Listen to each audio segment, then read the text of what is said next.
여러분 안녕하세요. 오늘 저희와 함께 살펴볼 자료는 러시아의 전시 경제가 좀 심상치 않다는 분석 보고서들입니다. 지난 2년간 우크라이나 침공 이후에 겉으로는 잘 버텨온 듯 보였는데 최근엔 이 균열의 신호가 아주 뚜렷해지고 있다고 해요. 그래서 이 자료들을 통해서 러시아 경제의 진짜 속사정은 어떤지, 또 그 구조적인 문제는 뭔지, 그리고 앞으로 어떤 영향을 미칠지 함께 좀 깊이 파헤쳐보는 시간을 갖겠습니다. 자, 그럼 한번 들여다볼까요? 우선 가장 눈에 띄는 건 러시아 경제에 확실히 빨간불이 켜졌다는 지표예요. 2025년 6월 제조업 구매관리자 지수, PMI라고 하죠. 이게 47.5로 뚝 떨어졌다고 하는데요. 이게 2022년 전쟁 시작 직후 빼고는 가장 안 좋은 수치라고 합니다. 네, 맞아요. 이 PMI라는 게 사실 50 아래로 떨어지면 제조업 경기가 위축된다, 이런 신호거든요. 그런데 47.5까지 내려갔다는 건 이건 단순한 둔화가 아니라 꽤 심각한 경고등이 켜졌다, 이렇게 봐야 해요. 실제로 자료 보면 제조업체들이 고용을 줄이고 있고 또 소비자 지출도 확 줄었다는 내용이 나와 있습니다. 근데 여기서 좀 흥미로운 건요.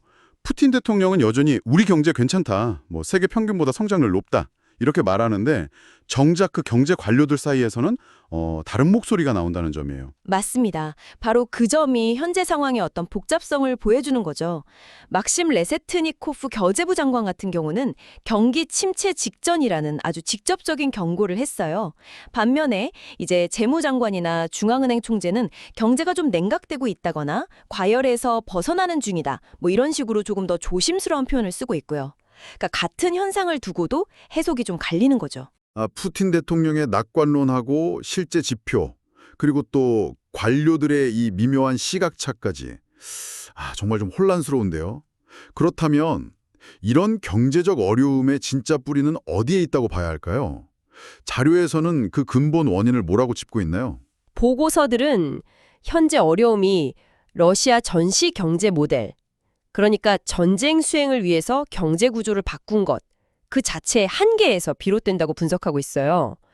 초반에는 막대한 국방비 지출이 성장을 이끄는 것처럼 보였죠. 일종의 효과가 있었죠.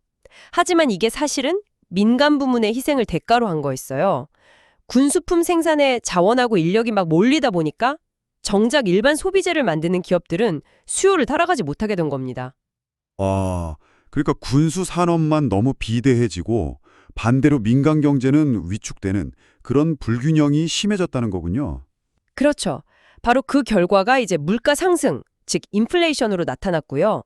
이걸 잡으려고 중앙은행이 금리를 무려 20%까지 올렸는데 아시다시피 고금리는 기업 투자나 소비를 위축시키잖아요.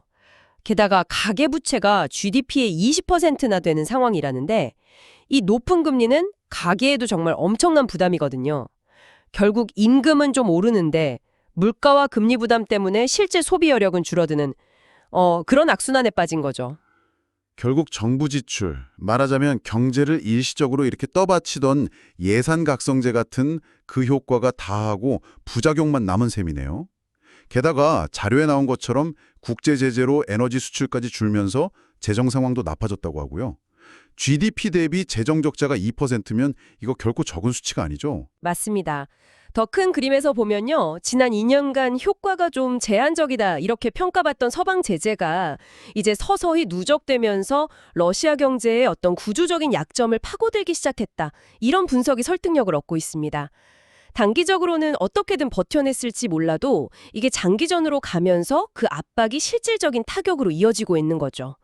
이건 푸틴 대통령이 장기전에서 서방을 재정적으로 이기겠다 이런 계산에 분명한 차질을 줄 수 있습니다.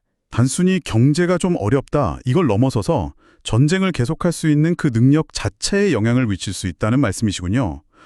이거 상당히 중요한 지점 같습니다. 네, 요약하자면 그렇습니다.